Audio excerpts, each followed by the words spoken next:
France Maghreb 2. À la une du Grand Forum pour ce lundi 27 janvier. À la une, la France est le premier pays européen à déceler des cas de coronavirus sur son territoire. Craignez-vous une propagation de l'épidémie? C'est la question que l'on vous pose, à laquelle vous répondez évidemment sur Facebook, France Maghreb 2, sur Twitter, le Grand Forum FM2, où ça a beaucoup voté. Vous pourrez également nous faire part de vos craintes ou pas au 01 40 33 9000 dans un instant, et pour en parler avec nous, Gamal Abina et Abslamitash. Municipal 2020, on continue de recevoir différents candidats. Nous nous rendrons aujourd'hui à Saint-Ouen avec le candidat En Marche, Julien Balzi, qui sera avec nous tout à l'heure. Le zapping et sans oublier le quiz actu en fin d'émission. C'est donc parti pour votre émission, le Grand Forum, jusqu'à 18h. Je vous en souhaite la bienvenue et une excellente semaine avec nous. Le LGF sur France Maghreb 2, oui c'est lundi, ça y est, on redémarre une nouvelle semaine. Soyez les bienvenus messieurs dames, avec aujourd'hui pour m'accompagner deux mâles d'expérience, Gamal Abina. Bonjour Gamal. Bonjour. Comment ça va? Bien, toujours. Abslamitash, bonjour Abslam. Bonjour Christophe. Gamal Abina, MDC. Toujours, mouvement des droits civiques, et monsieur Abslamitash, toujours élu dans le 95. Non, surtout pas. dans 6 semaines, on va dire. Oui, bon voilà, j'ai anticipé le truc, ok, pardon. Non, je suis chef de file Modem pour la ville de Goussainville. Mais dis-moi, si c'est pas une prémonition ça, hein? Ouais, mais que Dieu t'entende, mon ami. Voilà, je te l'ai sorti comme ça. Hop. Voilà. Bon, on va parler de tout à fait autre chose, messieurs dames, parce que là c'est un peu inquiétant. Les gens sont en panique. Il n'y a plus de masques en région parisienne. Rupture de stock. Évidemment, le coronavirus. Faut-il s'en inquiéter? Alors, non, je pense qu'il ne faut pas céder à la panique du tout. On a justement un dispositif qui marche. Et le dispositif qui marche, qui permet de détecter vraiment rapidement les patients, de les isoler et faire le diagnostic. Voilà, donc je pense qu'il ne faut pas céder à la panique. Je pense, enfin, on l'a dit les jours précédents, hein, il va y avoir, on a dit qu'il va y avoir des cas importants. C'est pas une surprise, on le savait. Il y a un travail modélisation qui a été fait hier, publié hier, qui montre qu'il va y avoir des cas. Par contre, la probabilité d'une épidémie en France ou en Europe est extrêmement faible. C'est vraiment faible. Parce que justement, on a un dispositif pour contrôler l'épidémie. On rappelle aujourd'hui 3 cas qui sont évidemment détectés. 2 à Paris, 1 à Bordeaux. 5 autres pour suspicion donc de coronavirus. D'où la question d'aujourd'hui. La France est le premier pays européen à déceler des cas de coronavirus sur son territoire. Craignez-vous une propagation de l'épidémie? C'est la question qu'on est en droit de se poser aujourd'hui. Et quand on voit le dispositif qui a tardé à se mettre en place, notamment pour les avions en provenance de Chine, c'est seulement depuis hier qu'il y a une équipe de médecins à l'arrivée à Roissy. Ça fait quand même plusieurs jours qu'on parle du coronavirus. Est-ce qu'il y a eu défaillance en matière de gestion de cette crise, Gamal Abina? Mais c'est pas une défaillance, c'est très très grave ce qui s'est passé. Là, pour le coup, Agnès Buzyn, elle a pas trop à se vanter, hein. Je veux dire, on connaît déjà la pandémie, enfin l'épidémie qui commence à se développer en Chine à vitesse grand V. Et il faut se rappeler que c'est un parti communiste qui dit pas forcément la vérité. Ensuite, moi, ce qui m'étonne le président chinois a parlé d'une situation grave. Oui, aujourd'hui. Oui. Il a quand même attendu une semaine. Et c'est logique, il peut pas faire paniquer sa population, mais le problème, c'est que je comprends même pas qu'un avion de 240 personnes potentiellement infectées puisse atterrir en provenance de là-bas avec un virus dont on ne sait absolument pas comment le vaincre. Je comprends même pas. D'ailleurs, la belle ironie du sort, c'est que le mot quarantaine, parce que c'est ça dont il s'agit, c'est un mot qui était à l'origine français, faut le savoir, qui vient du XIIe siècle. C'était au départ, historiquement, c'était plutôt une dimension religieuse, parce que c'était la fameuse quarantaine qui correspondait aux 40 jours de carême des chrétiens. Puis par la suite, les scientifiques français ont consacré le mot pour exclure des malades potentiellement dangereux. Ça s'est fait à Marseille au début. Donc c'est bien français la quarantaine. C'est pour ça que l'ironie du sort est incroyable. Elle n'a pas été capable, elle, ministre de la Santé, de mettre en quarantaine des gens qui arrivaient d'une zone infectée et dont, je rappelle, statistiquement, c'est grave. 3 personnes ont été déclarées comme étant porteurs de ce virus, et un virus, c'est pas un microbe, un virus. On va pas le vaincre comme ça. Ouais. 3 personnes porteuses de ce virus. Il se transmet facilement celui-là. Hein. Oui, très facilement, par contact cutané, par tout, par l'air, bref. Donc il y a 3 personnes qui ont fait 10 heures de voyage en avion, qui ont partagé le même air que tous les autres, et qui sont arrivés tranquillement sans être contrôlés. Et là, ce qui est grave, c'est que c'est le seul pays en Europe à avoir fait ça, c'est la France. C'est ça. On peut se poser la question du pays quand même, c'est le pays Pasteur, c'est quand même pas le pays des guignols, qui laisse un avion débarquer d'une zone largement contaminée. Je crois que le guignol est aussi Français. C'est vrai. Et il va se prendre un coup de matraque apparemment. Mais moi je suis inquiet parce que je me dis, ils arrivent en plus où à Paris, super, la capitale de 9 millions de personnes. Ouais. Et il y a aussi à Bordeaux. Bref, ça a été disséminé. Il faut une période d'incubation de 7 à 14 jours. D'accord, pour que la maladie se révèle. Et il faut voir les images quand même en Chine, des gens qui tombent immédiatement frappés comme par la foudre, comme des zombies, avec du sang dans la bouche, et c'est des morts instantanées. Pour l'instant, les Chinois nous annoncent à peu près 51 morts. Mais 81 morts, monsieur. 80 morts aujourd'hui, oui. Mais il y a 44 millions de personnes qui sont mises en quarantaine. Vous vous rendez compte, 44 millions de personnes. C'est quasiment la population d'Espagne. Ben oui. Et les Français n'ont pas été capables de mettre 240 personnes en quarantaine à la sortie d'un avion, sans dispositif médical, sans rien. Là, franchement, il y a un crime d'État qu'on pourra peut-être, si j'espère le ça mot va est arriver. fort quand même, crime d'État. Ah si, c'est criminel. C'est pas criminel dans le sens de meurtre, c'est criminel dans le sens de une action qui est vraiment irresponsable et qui peut conduire à des morts. Amsterdam. Alors, La gestion de la alors crise. d'abord, Gamal annonce 81 morts. Non, c'est moi qui annonce 81 alors, morts. 81 morts. Dans un pays totalitaire, je crois qu'on peut multiplier par 5 facile. en termes d'opacité et de communication. Moi, ce que je veux dire, c'est que aujourd'hui, les personnes doivent vraiment se protéger, se désinfecter. Vous savez, avec les lotions désinfectantes, être le moins possible en contact avec les gens. Je pense surtout aux gens qui travaillent dans l'accueil des publics. Mais aujourd'hui, oui, en effet, si 3 personnes se trouvent déjà sur le sol, et d'ailleurs la France s'est empressée de rapatrier tous les Français de là-bas. Alors c'est en cours d'Estam, c'est pas encore totalement fait parce qu'ils sont en train de le faire et ils prévoient justement de les mettre 14 jours dans un centre pour les isoler en fait. La fameuse quarantaine. La fameuse quarantaine, 14 jours. Moi ce qui m'intéresse quand même au-delà de tout ça, c'est que dans tous les pays européens, dès qu'on a eu connaissance de ce coronavirus, on a renforcé la vigilance, la sécurité et surtout tout ce qui venait en provenance de Chine. En France, on a attendu, et c'est seulement depuis hier, messieurs dames, qu'il y a des médecins à Roissy. C'est juste pas normal, c'est juste scandaleux.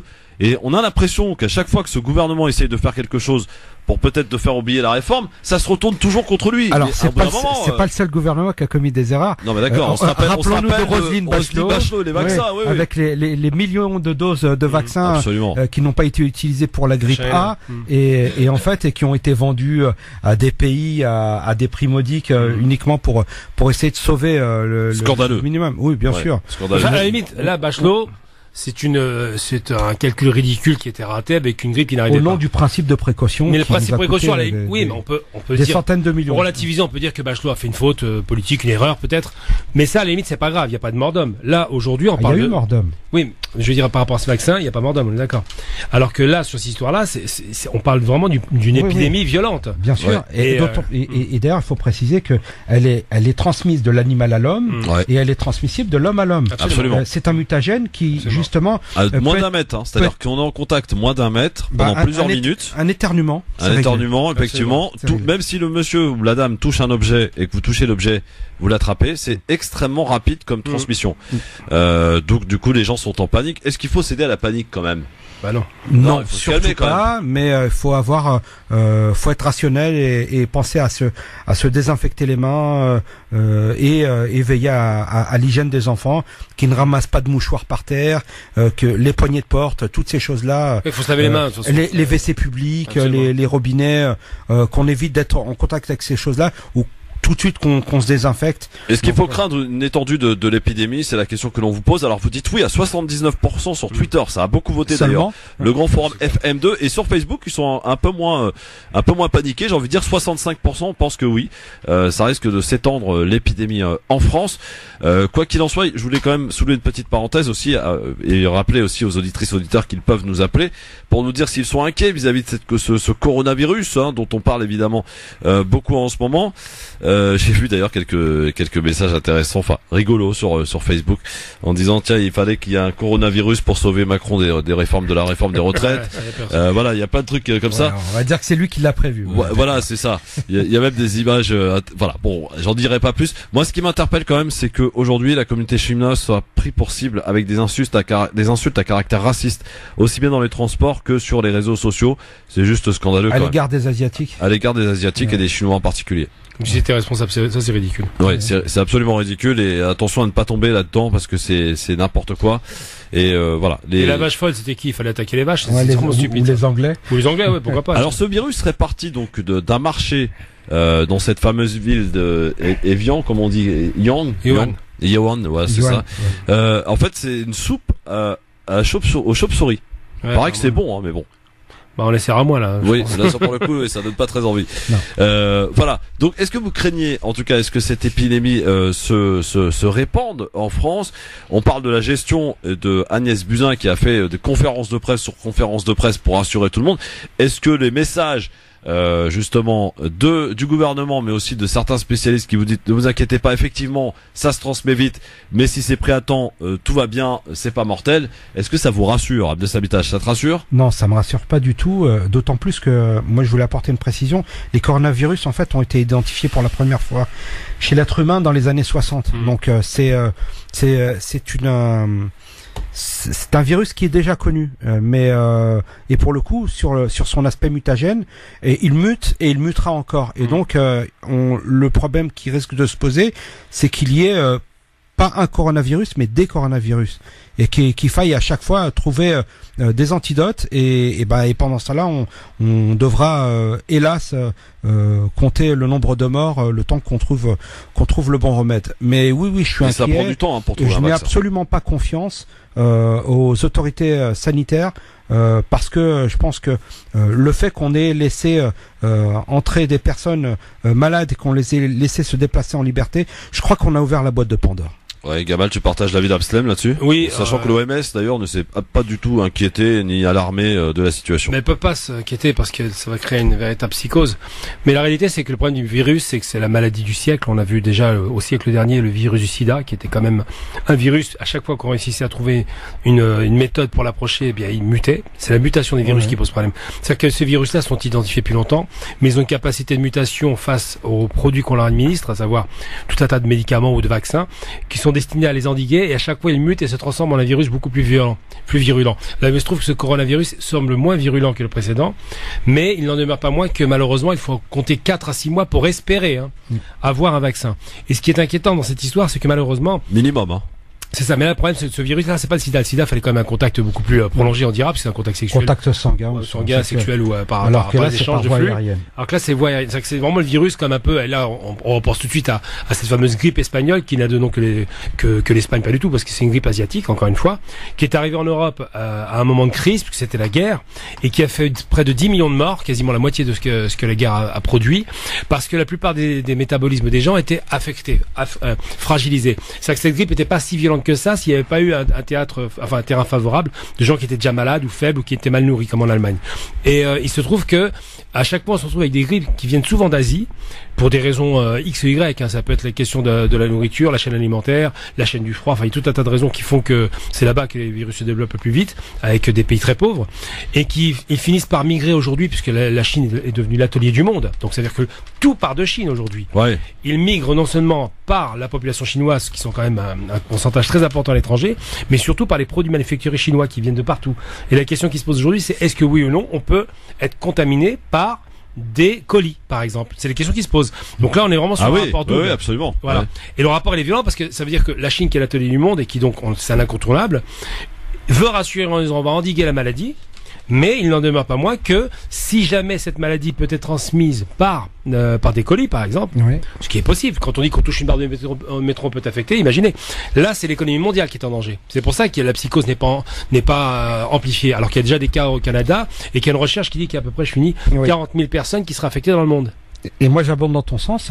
Pour l'histoire, ce qu'il faut savoir, c'est que le frelon asiatique a voyagé comme ça dans des jarres qui sont arrivées par conteneurs. Absolument. Et aujourd'hui, on se retrouve avec un vrai drame écologique, puisque les frelons asiatiques attaquent directement les ruches d'abeilles et les déciment complètement. Donc, vous continuez de voter en tout cas est dangereux. Pour nous dire si vous craignez, cette épidémie, est-ce qu'elle va s'étendre, se répandre?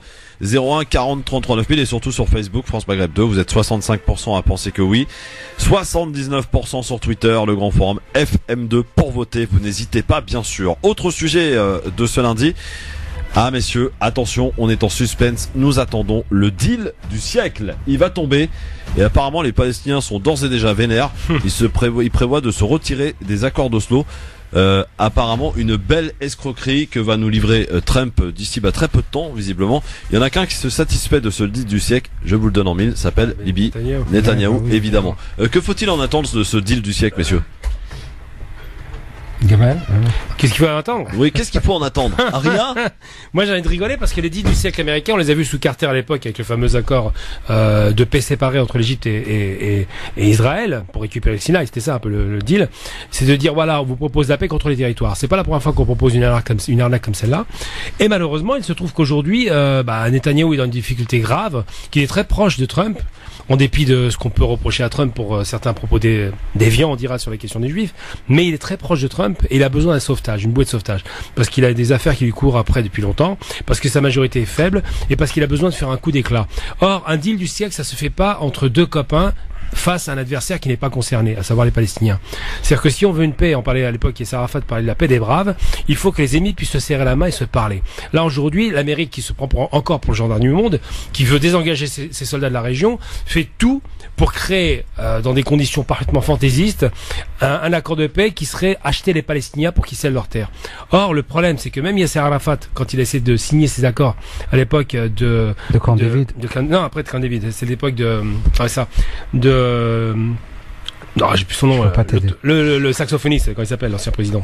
Bill Clinton, voilà. Oui. Il a essayé de lui forcer la main. C'était Camp David, Clinton. Oui, Camp David. Oui, c'est Camp David 2, oui, Camp David 2, excuse-moi.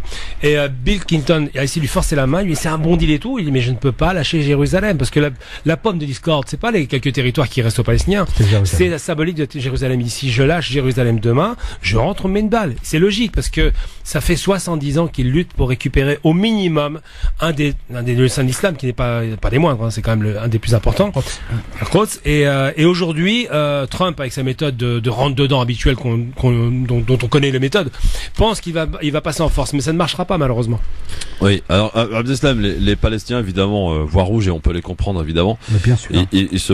Donc ils ont annoncé. D'ailleurs, il y a un très bon article sur le site de la radio www.francepagab2.fr qui vous explique un petit peu les enjeux de cette fameuse escroquerie. On peut parler ainsi de ce deal du siècle. Que faut-il en attendre, Abdeslam? Mais je pense rien. Pour l'histoire, Gamal évoquait Camp David. Quand il a été question justement de permettre à la Palestine de devenir une autorité palestinienne avec la Cisjordanie et la bande de Gaza, et ben quand on sait comment a fini le Premier ministre, tué par un Israélien, Isaac Rabin. Ensuite, on a eu Ariel Sharon, la deuxième intifada. Un orthodoxe israélien, c'est ça, hein? Oui, c'est absolument. C'est ça, absolument. Qui était très fier et qui faisait le vœu de la victoire le jour de son procès, pas du tout dans le remords d'avoir tué un homme. Non. C'est dire à quel point. Et il a quand même tué un faucon, je le rappelle. Hein, Rabin, c'est quand même l'homme qui avait donné à surveiller aux Palestiniens. Et pour finir, et quand Ariel Sharon fait déplacer les colons de la bande de Gaza, c'était pas dans le cadre justement d'une volonté de paix, c'était uniquement pour isoler tous les Palestiniens et pour pouvoir les bombarder tous azimuts sans avoir à toucher un seul Israélien. Donc, et aujourd'hui, on voit bien toutes les colonies qui s'installent en Cisjordanie, il y a une occupation. C'est fini. Sans aucune évidemment légitimité. Et surtout Israël qui continue à violer toutes les résolutions qu'il y a sur elle. Avec la bénédiction des États-Unis. Évidemment. Et leur droit de veto. Que faut-il attendre donc de ce deal du siècle? Eh bien, vous l'avez compris, le LGF a dit non, rien. Voilà, tout simplement. Autre sujet important avant que on reçoive tout à l'heure un candidat de Saint-Ouen, on va dire Saint-Ouen, vous connaissez tous Saint-Ouen, les gars. Saint-Ouen dans le 9-3, les gars. Voilà, parce qu'il y a plusieurs Saint-Ouen. Il y a Saint-Ouen-le-Maune. Là, c'est Saint-Ouen dans le 95. C'est Julien Bellezil qui sera avec nous dans quelques instants. Candidat à cette mairie de Saint-Ouen.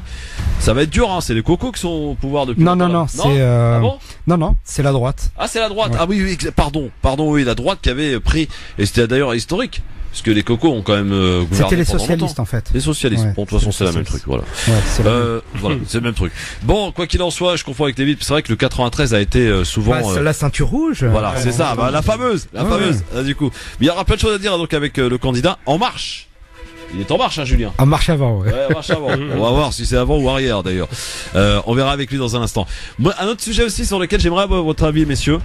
La diplomatie algérienne est-elle de retour? C'est la question qu'on est en droit de se poser avec la crise en Libye et l'Algérie qui a pris une place pas n'importe quelle place. Elle a pris une place prépondérante dans cette affaire, puisque tous les acteurs de la crise libyenne passent par Alger. Le dernier en date, c'était Erdogan, qui a quitté l'Algérie cet après-midi, reçu voilà, en grande pompe, on peut le dire, hier. Erdogan qui est pas venu seul, il est venu accompagné d'une 140 hommes d'affaires, sans oublier les responsables des renseignements turcs et le chef d'état-major turc également était du voyage, donc il y avait beaucoup de monde. Monsieur et Madame Erdogan étaient donc de visite à Alger pour parler de la crise libyenne. Aujourd'hui, c'est les Émirats qui sont au programme en Algérie. La diplomatie algérienne, est-ce que c'est rassurant, messieurs? Est-ce qu'on peut s'en féliciter que l'Algérie soit de retour sur la diplomatie dans cette région? Si on connaît le cursus de Lardar Brahimi, qui était un très grand diplomate, si on connaît le cursus évidemment de Bouteflika, qui était un très grand diplomate, l'Algérie elle a une qualité que beaucoup de pays arabes n'ont pas, c'est qu'ils ont su très rapidement évaluer et gérer les rapports de force entre États. Là, par exemple, on parle de la Turquie, c'est plutôt frères musulmans. On parle des Émirats Arabes Unis, c'est plutôt salafistes, islamistes, type wahhabiste.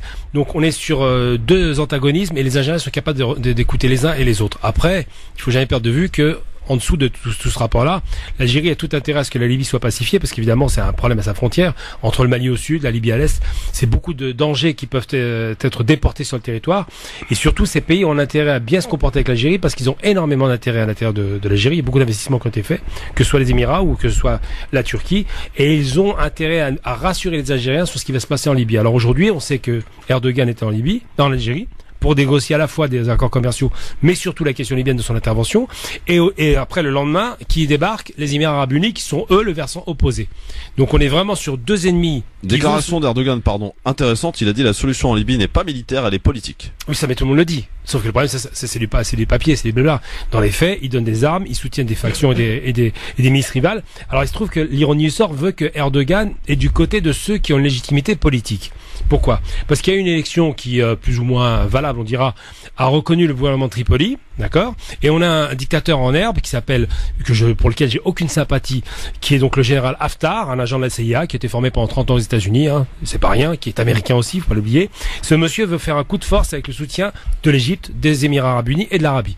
Donc une fois que vous avez le rapport de force, il y a la France, oui, qui mais soutient Haftar. Hein. La France joue les doubles jeux. L'Égypte aussi. L'Égypte, oui, à fond derrière Haftar, c'est lui qui donne les armes, mais c'est l'Arabie qui paye.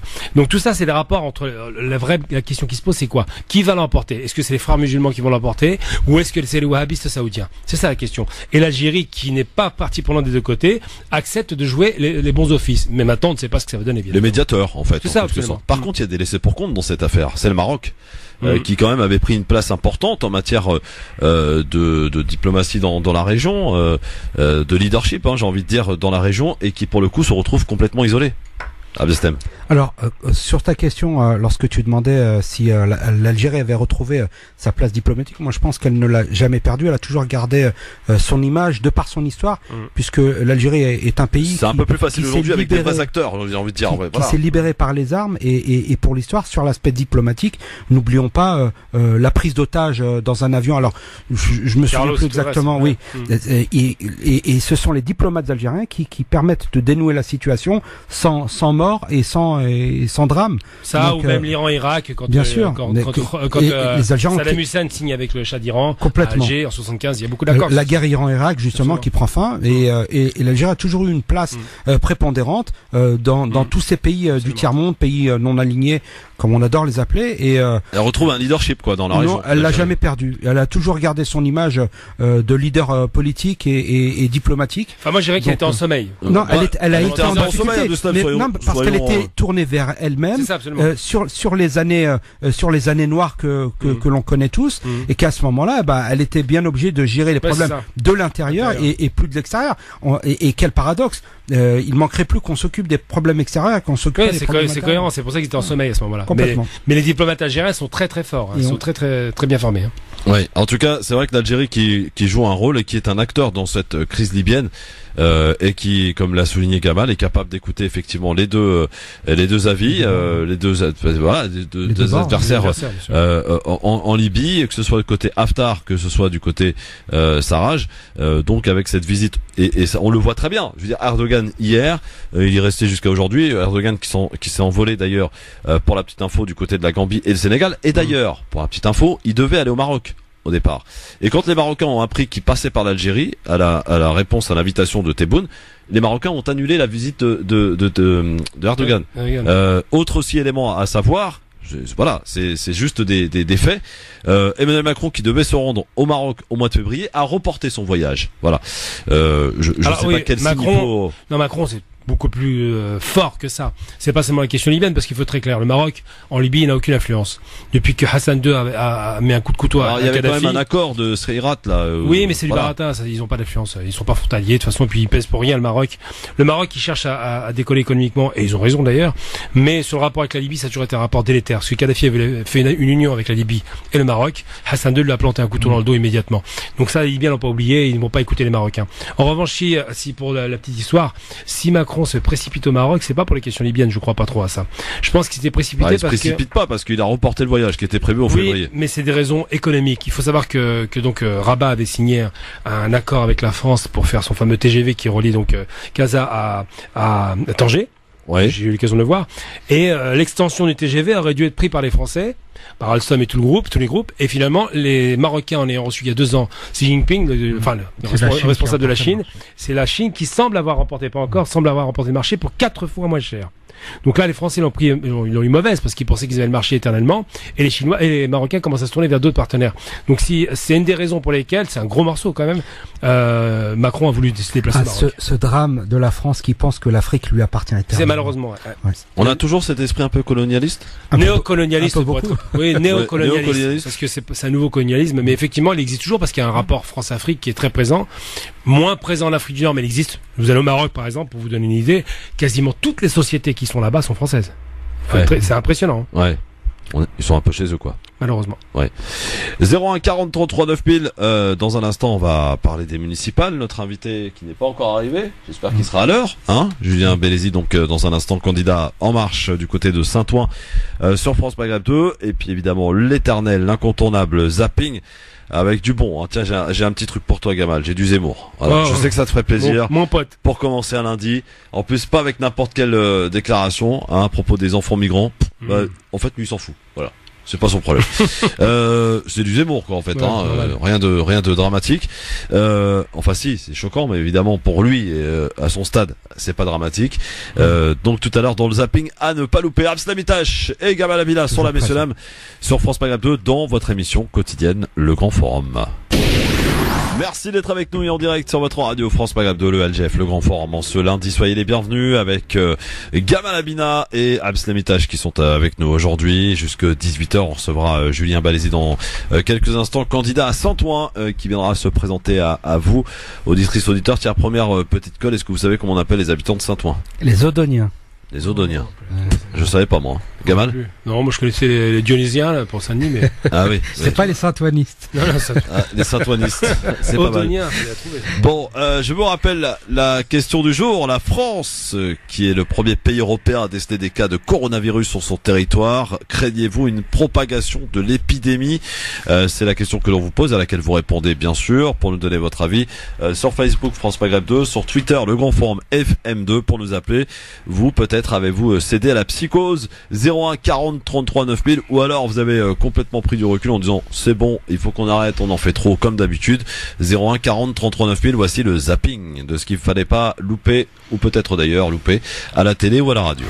Si on prend 100 millions d'Africains d'un remplacement de population. Bon, ben voilà. Parce que les mots bamboula, d'accord, c'est des mots. Maintenant, moi, très franchement, je vois un barbu Angela Bar. La réimmigration, c'est le départ des immigrés. Réellement le déradicaliser, est-ce que c'est possible? Donner une bonne dose de cheval. Mais je me sens très bien. Si la connerie se mesurait, il servirait de maître étalon. Alors messieurs, il y a du lourd dans ce zapping aujourd'hui. Il était l'invité de Bourdin ce matin, Benjamin Griveaux, à propos de la réforme des retraites en évoquant son cas personnel. Il ne sait pas, Monsieur Griveaux, à quel âge il pourra prendre sa retraite, d'où ce changement de système à travers cette réforme nécessaire selon lui. On sait qu'il va y gagner, hein, les 25% des retraités les plus modestes, oui. Les femmes, oui. Mais on ne sait pas qui seront les perdants. Les carrières hachées aussi, quand on a moins de 150 heures par trimestre, c'est des choses importantes, hein, parce que c'est beaucoup de personnes qui, au fond, sont fragiles, travaillent insuffisamment pour rentrer dans le système, et donc l'idée de se dire, ce qui était au cœur du projet qu'a porté le candidat Macron, puis le président et désormais le gouvernement, c'est de dire que chaque heure travaillée ouvre des droits, que rien ne passe à travers les mailles du filet, que tout est comptabilisé. Et c'est vrai que ça améliore franchement la situation pour des gens qui ont des carrières hachées compliquées. Mais et qui à sont nouveau, les perdants? Mais vous savez, les gagnants à l'issue de ce système, c'est que nous avons une répartition qui est garantie, un système par répartition. Nous avons une pérennité financière du système qu'aujourd'hui nous n'avons pas, et surtout un peu de lisibilité. Moi, j'ai 42 ans, je suis incapable de vous dire, Jean-Jacques Baudin. Et moi, j'ai eu une carrière assez hachée, pas totalement linéaire. J'ai été au RSI parce que j'ai créé des boîtes, donc j'étais pas salarié. J'ai eu des statuts différents. Je suis incapable de vous dire aujourd'hui quand est-ce que je vais prendre ma retraite et quel en sera le montant. C'est pas normal. Et donc c'est aussi cela qu'on va mettre dans cette réforme. Comment mieux que de prendre son cas personnel pour essayer de trouver un argument pour défendre cette réforme des retraites, Abdestamitash, hein? Oui, alors moi sur cette réforme, une chose, moi je suis contre les 42 régimes spéciaux. L'idée c'est d'avoir quelque chose d'uniforme et de permettre justement à ce que tout le monde ait une retraite décente et qu'il n'y ait pas de privilégiés. Ensuite, moi, je peux comprendre, et c'est légitime, que les gens veuillent une mesure qui soit sociale et qui permette un nivellement par le haut. Voilà. Ça, c'est une certitude. Alors, Benjamin Griveaux prend cet exemple justement d'une carrière hachée où il était auto-entrepreneur à un moment, à un autre moment il était plus en activité, et puis ministre, faut pas l'oublier. Et ce qu'il faut savoir, c'est que je peux comprendre qu'il y ait une incompréhension, mais je pense que l'erreur du gouvernement aujourd'hui, c'est d'avoir manqué de pédagogie. On n'a pas assez expliqué les choses, et du coup, on se retrouve avec des syndicats qui se braquent. Ensuite, sur les syndicats, je vais vous dire une chose. Ils ont leur part. Les syndicats aujourd'hui ont un besoin existentiel. Ils ont besoin d'exister. Ils sont en perte de vitesse. Ils ont besoin de montrer leurs muscles pour justement faire réadhérer les gens dans les mouvements. Alors, ce qu'il faut savoir, c'est que tout le monde pense que c'est la CGT qui est la première, c'est la CFDT où il y a le plus d'adhérents. Selon les calculs. Non, pas selon les calculs. Selon les calculs. Donc faut juste arrêter avec tout ça, et je pense que le mieux, c'est de réunir tous les gens autour d'une table et pouvoir discuter. Et moi, je vous dis encore, moi, je suis pour un nivellement par le haut et permettre aux gens, et bien sûr, mais je l'ai toujours combattu et dénoncé ici, les personnes âgées qui touchent un minimum vieillesse, qui n'arrivent pas à vivre et qui passent toute leur pension dans leur loyer et qui font les fins de marché pour ramasser les légumes à même le sol pour manger. Et je vais vous dire une chose, une société qui prend pas soin de ses anciens, c'est une société qui est perdue. Alors on va prendre l'exemple, par exemple, d'un cas particulier, les avocats. Ceux qui cotisent eux-mêmes pour leur retraite. Ils ont une caisse qui est excédentaire. D'accord, qui ne coûte aucun argent aux contribuables. Oui. C'est eux qui cotisent. Aujourd'hui, on est en train de leur dire, ouais, vous allez faire partie du système général. Ça les intéresse pas. Bien sûr que ça les intéresse pas. Et puis tous ceux qui ont cotisé, on va faire quoi de cet argent? Alors Christophe, je vais te prendre un exemple. J'ai encore des enfants à l'école, mais dans 20 ans, je continuerai à cotiser pour l'éducation nationale.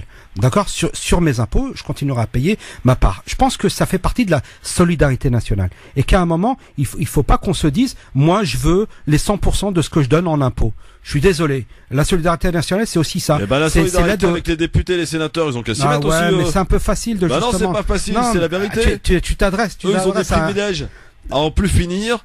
et on demande aux Français de se serrer la ceinture et de renoncer à leurs acquis. Ah bah je peux dire que moi je suis contre les privilèges, je l'ai dit en préambule, j'ai commencé par ça. Les privilégiés, ce sont les qu'on les fasse sauter de la République. Mais le problème c'est qu'il y a 231 ans, on a fait une révolution qui devait abolir les privilèges. Ouais. Ensuite, évidemment la bourgeoisie s'est largement accommodée des avantages qu'ils allaient en tirer puisqu'ils ont flingué l'aristocratie pour des raisons qu'on connaît très bien historiquement. Et le vrai problème qui se pose aujourd'hui, c'est de se dire que quand le Conseil national de la résistance, le CNR, a mis en place ces dispositifs, c'était une époque où évidemment on sortait d'une guerre violente et surtout une époque où on devait reconstruire un pays. Ouais. Donc il fallait favoriser ceux qui avaient un métier difficile, parce qu'à l'époque être cheminot c'est pas comme aujourd'hui évidemment, et il fallait tout faire pour préserver ce qu'on appelait les entreprises stratégiques d'un pays qui avait perdu la guerre, qui s'apprêtait à perdre toutes ses colonies et qui était en perte de vitesse en termes de résonance internationale, de puissance économique et politique. Donc quand De Gaulle fait ça, il fait ça pour préserver un pays. Après, il y a 30 glorieuses qui se constituent, donc 30 années de croissance pleine. Personne ne se pose la question de savoir s'il y a des retraites, puisqu'on pense même pas qu'il y aura des problèmes de retraite. Puis après, les crises s'installent entre 73 et 79, les crises pétrolières, surtout 79, parce que 73 ça a très peu impacté la France, vu que la France a une position équilibrée à ce moment-là avec Joubert. Enfin, il y a eu quand même une réaction. On n'a pas le pétrole, mais on a les idées. Oui, là, ça c'est le racisme. C'est les gros fachos qui parlent de ça. Mais c'était une façon aussi de chercher à muter vers un autre. Oui, mais ça c'est et peut-être réduire la dépendance au pétrole. Racistes. Oui, il y a un message derrière, en effet. Les autres sont des crétins, ils ont le pétrole, nous on a les idées. Mais bon, là, ça, je veux dire, c'est qu'il y a une dégradation en 70 de la situation, mais on ne pense pas qu'elle va durer. Et quand Mitterrand prend les commandes en 80, il accélère la dégradation de l'économie française en surendettant le pays. Et ce qui se passe aujourd'hui, c'est que on a effectivement des vieux retraités, souvent du privé, qui touchent des retraites ridicules, 350, 400 euros, qui vivent dans la misère noire. Et on a ces régimes spéciaux qui vont monter les retraites jusqu'à 3000, 4000 euros par mois. Il faut le savoir, hein, c'est pas du tout une blague. Hein. Donc moi, je suis pas en train de dire qu'il faut que ceux qui sont dans les régimes spéciaux soient impactés négativement. Je pense qu'il faut un nivellement par le haut, mais pas avec des privilèges. C'est-à-dire qu'il faut que tout le monde puisse avoir une retraite digne. Je considère qu'une retraite digne, c'est minimum 2000 euros par mois. Je considère qu'il est pas normal, par exemple, les syndicats, tu viens d'en parler, sont en perte de vitesse. Là, ils viennent de signer leur arrêt de mort. On a vu la tête de Martinez quand il sort de sa rencontre avec Macron. Il a tout perdu, il n'a rien gagné, et il se rend compte que les gilets jaunes, avec 2-3 cailloux dans la tronche de CRS, excusez-moi pour le propos, je caricature, les gilets jaunes ont obtenu 10 milliards que lui n'a pas pu obtenir pour défendre les intérêts de cette petite caste de cheminots, CFR, RATP. Donc lui s'est planté, et ça veut dire qu'il a signé l'arrêt de mort des syndicats. Là, clairement, les syndicats sont finis. Donc aujourd'hui, la question qui se pose, c'est quoi? C'est savoir est-ce que Macron communique bien? Non, il communique très mal. Par exemple, il a fait la réforme des RSI, elle est très bien cette réforme, elle a abouti enfin. Merci Macron, on peut le dire. Après, ces passages en force, c'est pas la communication, c'est la violence. C'est une violence sociale. Au lieu de dire aux gens, on est dans la galère, il y a 2000 milliards de dettes, on s'en sort pas. De toute façon, vous aurez plus de retraite après moi. 2300, oui, on est monté. Il n'y a pas de solution. On doit faire quelque chose. Je vous demande de m'écouter. Non, lui dire, on doit le faire de force. Quand on fait des choses d'autorité dans un peuple qui a souvent, là, on parle des Gaulois pour faire une caricature encore une fois, le sentiment de, oui, c'est un peu le réfractaire, voilà, un petit peu énerveux, un peu violent, un peu fier. On peut pas leur dire, bande d'abrutis, vous avez rien compris, je vous impose ça. Non, il aurait fallu discuter avec eux. Je parle pas des syndicats, je parle vraiment du peuple. Une communication d'État vers le peuple et une communication sincère. Et ça, malheureusement, Macron et tous ses conseillers qui sont vraiment, vraiment très mauvais n'ont pas su le faire. J'en profite pour faire une petite parenthèse. Vous êtes en direct sur France Maghreb 2 dans le Grand Forum, évidemment, avec Abdeslam Etache et Gamal Abina. Puisqu'on parlait de Griveaux, on l'a écouté, Cédric Villani a été convoqué, il n'y a pas d'autre terme, par le président Macron hier, l'invitant à se ranger derrière Griveaux. Ce à quoi Villani a dit absolument pas, je ne me rangerai pas à la demande expresse du président, je reste au service des Parisiennes et des Parisiens. Il risque d'être exclu. Est-ce que vous pensez que c'est bon augure? Est-ce que le président se mêle des affaires parisiennes pour En Marche? Non, je pense qu'il doit être au-delà des partis. Quand on choisit d'être président de la République, on cesse d'être justement dans l'appartenance. Voilà, le chef de parti. Il représente tous les Français. Et, En Marche, qui n'est pas un parti, mais un mouvement. Non, c'était En Marche. C'est devenu La République En Marche. Donc c'est devenu un parti avec des statuts, avec une organisation. On peut la discuter, si vous voulez. Mais c'est un parti. Non, mais ça nous prendra. Non, il y a une réalité, il a raison. Non, mais Monsieur Macron commet une faute de fonction. C'est un président qui est là pour présider un pays et non pas pour présider un parti. C'est fini, il est plus président d'un parti. Il est président d'une république qui doit parler à tout le monde. Et là encore une fois, quand il prend position et qu'il vient s'immiscer dans une campagne dans laquelle il n'y a aucun droit, parce que lui c'est président vraiment de l'international pour le coup, il fait une faute. Mais Sarkozy avait fait la même lorsqu'il avait invité des hommes d'affaires dans un hôtel prestigieux à Paris pour collecter de l'argent pour sa campagne. Là, il est sorti de sa fonction de président et c'est juste inconcevable. Tu es en train de dire que Sarkozy a invité Kadhafi ? Alors, c'est pas le même. Je n'irai pas jusque là. Je ne parlerai pas des 50 milliards de Kadhafi. 50 millions, 50 milliards. 1 million. 50 millions. Ouais, pas mal. Je ne parlerai pas des 50 millions de Kadhafi. Je n'en ai pas la preuve. Mais ce que je veux juste dire, c'est que il faut bien penser à une chose. Et d'ailleurs, tout à l'heure, on recevra Julien Balési. Une chose, lorsque l'on devient maire, lorsque l'on devient président ou autre, on devient maire de toute la ville, de tous les habitants, même ceux qui n'ont pas voté pour vous. Et ben c'est exactement la même dans un pays.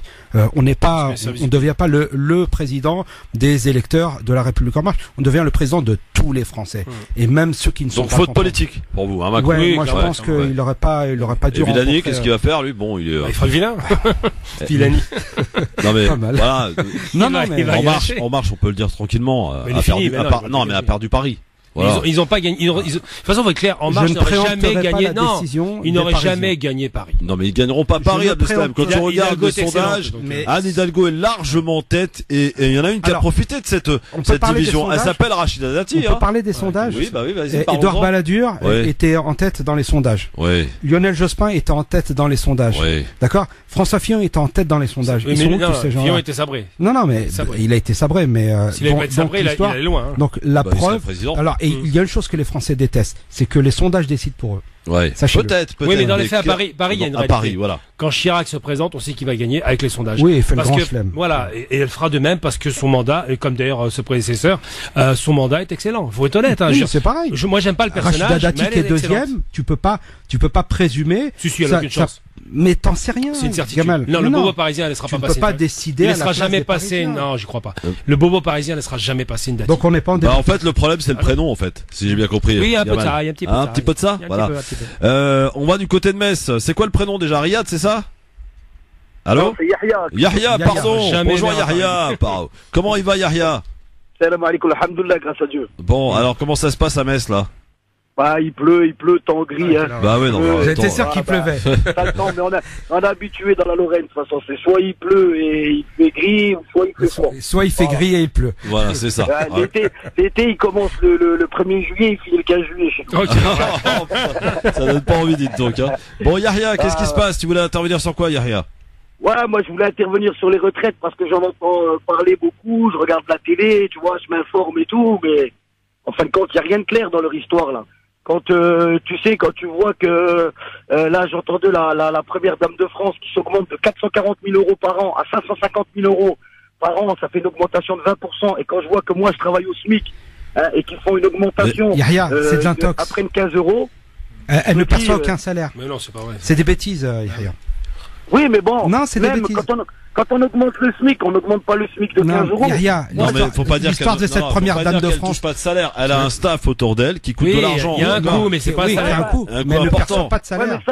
Ouais, mais excusez-moi, les croyants, mais ça, c'est qui paye? C'est le contribuable. Mais bien sûr, évidemment. Oui, évidemment. Voilà. Mais quel que soit le président, on paye. Mais moi, je trouve plus choquant.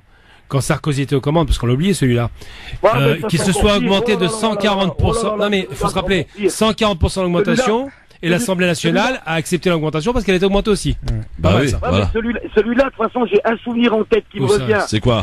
C'est quand il a invité Kadhafi à Paris, à l'Élysée avec des poils de tente, des chameaux, magnifique. Et après, au final, d'aller chez lui 2 mois après pour aller les égouiller. Ouais, c'est horrible. Donc, lui, je pense que c'est le pire qu'on ait eu. Oui, je suis de toute façon, la vérité en France, depuis Jacques Chirac, ça a été le bazar sans nom. Les uns et les autres qui sont venus au pouvoir, ça a été de mal en pire. Et là, avec le dernier je suis assez d'accord. Mais avant lui, ça a été aussi le bazar. Oui, c'est Mitterrand, c'était pire. Ouais, avec Mitterrand, c'était encore pire. Non, mais il y a eu des, comment dirais-je? Il y a eu des, comment on appelle ça? Aidez-moi les gars là, 2 ans avant il y a eu des... Il y a eu, tu parles de la cohabitation. Cohabitation, merci. Voilà. Et Chirac, Premier ministre en... Oui, mais la Mitterrand, 86, 14 ans Mitterrand. Et Balladur en 2013, oui, mais en 93. Mitterrand, 14 ans de politique internationale, calamiteuse. Destruction de l'économie française, et c'est quand même Mitterrand, pas oublier. Mais la destruction de l'économie française. Oui, bien sûr. Mitterrand, ça n'a pas été le mieux. Mais bon, Mitterrand, à la rigueur, moi, quand je veux dire, j'étais pas trop intéressé, on va dire, à la politique. Mais quand j'ai commencé à grandir et que j'ai vu même une fois Jacques Chirac, le truc qu'on a vu quand il a été en Algérie et qu'il a été acclamé de tous les côtés, et qu'après qu'il s'est opposé à la guerre en Irak, c'est celui qui a dit non. Franchement, je lui tire mon chapeau à ce monsieur. Après, on peut dire qu'en Syrie, en Liban, il n'a pas été bon non plus, faut le reconnaître. Mais Gabal, tu parlais de l'endettement de la France et la gestion calamiteuse de Mitterrand, mais il faut pas oublier que sous Giscard, c'est sous Giscard qu'on a arrêté de frapper la monnaie en France. Oui, mais la gestion de l'État était bonne. Barre a bien géré l'État. Oui, d'ailleurs, c'est un très bon économiste, Raymond Barre.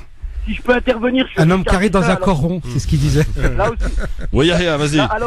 Alors là aussi, j'en ai une bonne sur Giscard d'Estaing. Alors, il y a 2 années de suite, j'étais à Saint-Raphaël, dans un coin qui s'appelle le Cap d'Estérel. Donc c'est un truc genre villa, bungalow, appartement, standing et tout. Bon, moi, j'avais été avec le CE de mon travail, parce que je vous dis la vérité, avec les moyens que j'ai, j'aurais pas pu y aller. C'était 3 000 € la semaine, avec mon CE, c'était 700 € plusieurs fois. Ah ouais, sympa, ouais. Donc c'est bien, parce qu'avant, je travaillais dans une multinationale américaine, donc voilà. Ah oui. Et j'y suis parti en vacances, et quand je suis arrivé là-bas, j'ai rencontré des personnes âgées qui me disaient, vous savez, tout ça, avant, c'était de la friche, et ça valait un petit peu d'argent, et bizarrement, ça a cramé du jour au lendemain. Et quand ça a cramé, ça valait plus rien. Et ça a été racheté par qui? Par Giscard d'Estaing, qui aujourd'hui possède tout le terrain, tout le complexe, c'est à lui.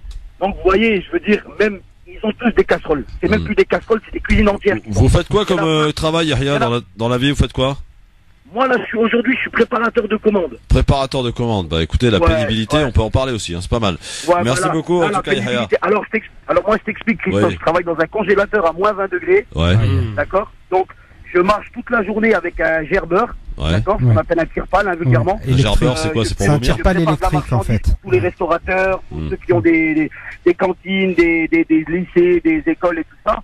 Donc, je prépare environ entre 1,5 tonne et 3 tonnes de marchandises par jour. Je commence à 9h et je finis à 16h30. Bien sûr, la loi, elle m'autorise à travailler que 1h30 à moins 20 degrés. J'ai pas le droit de rester plus longtemps. Bien sûr. Ça peut pas.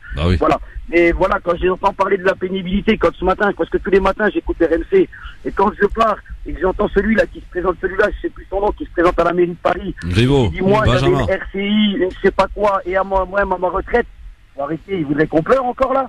On pleure pour lui. Merci Yahya. Moi je travaille à moins 20 degrés et je travaille pour une misère, pour un SMIC de 1 200 € par mois. Et quand j'arrive à la fin du mois, j'ai un crédit, le crédit me coûte 800 € par mois. Quand on va chez Lidl maintenant, un caddie vous coûte 250 € par mois. Non mais c'est clair, voilà. Là c'est de la réalité les gars, c'est pas de la télé-réalité, c'est de la réalité du quotidien les amis. C'est la réalité du quotidien, même en travaillant, je vous dis la vérité. Même en travaillant, on n'y arrive plus. On n'y arrive pas, on n'y arrive pas. Moi je travaille et je vous dis la vérité, des fois je fais même des extras. Je fais des extras dans la restauration, parce qu'à la base, avant, j'étais dans la restauration, et j'ai arrêté par rapport à mon enfant, pour avoir les mêmes horaires que lui sur l'école. Et des fois, j'étais obligé de faire des semaines de préparateur de commandes, et genre, ma journée du vendredi, donc j'enchaînais de 9h du matin à 17h, donc préparation de commandes, et après, j'allais à 19h30 au stade du SMS, où j'étais chef de rang, maître d'hôtel, pour dans les loges du SMS. Donc, je me tapais des journées, donc de 9h du matin à 1h du matin le soir. Pour, au final, pas s'en sortir du tout. Quand on voit que la plupart ils s'en mettent plein les fous. Yahya, tu sais, à l'époque, il y a quelques années en France, je me souviens que mes grands-parents faisaient à peu près le même nombre d'heures, sauf qu'ils y arrivaient mieux. Enfin, ah bah oui, mais bien sûr. Il y avait peut-être pas plus d'argent, mais en tout cas, ils avaient un meilleur. Le coût de la vie était moins élevé. Voilà, le coût de la vie était moins élevé.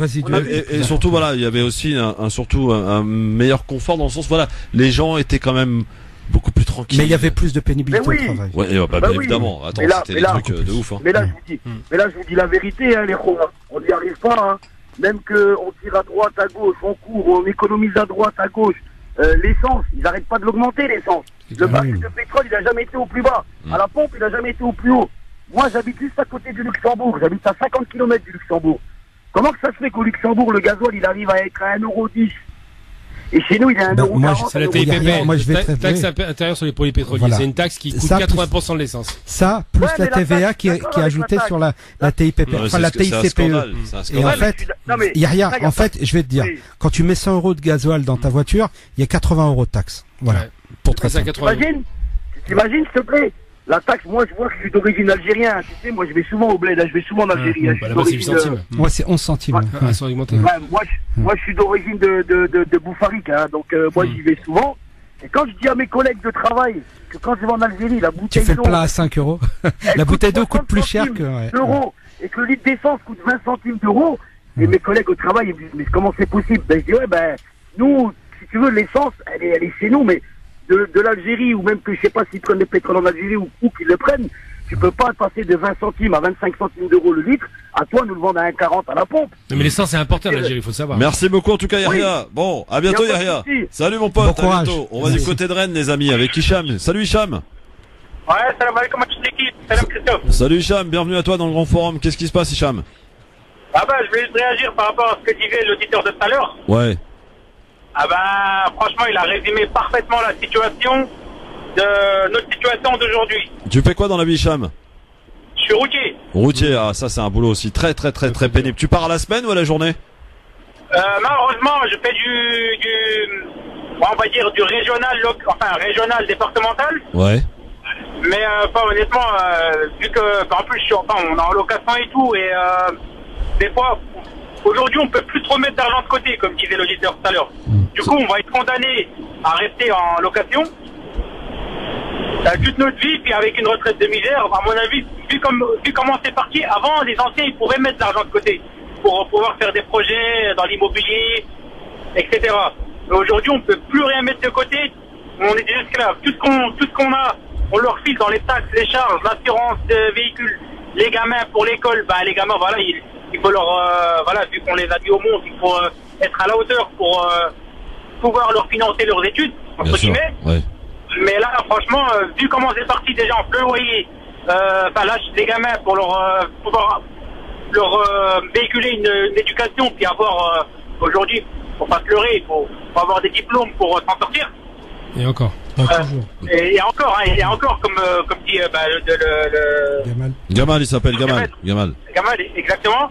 Et les assurances auto, ça explose. L'assurance habitation, ça explose.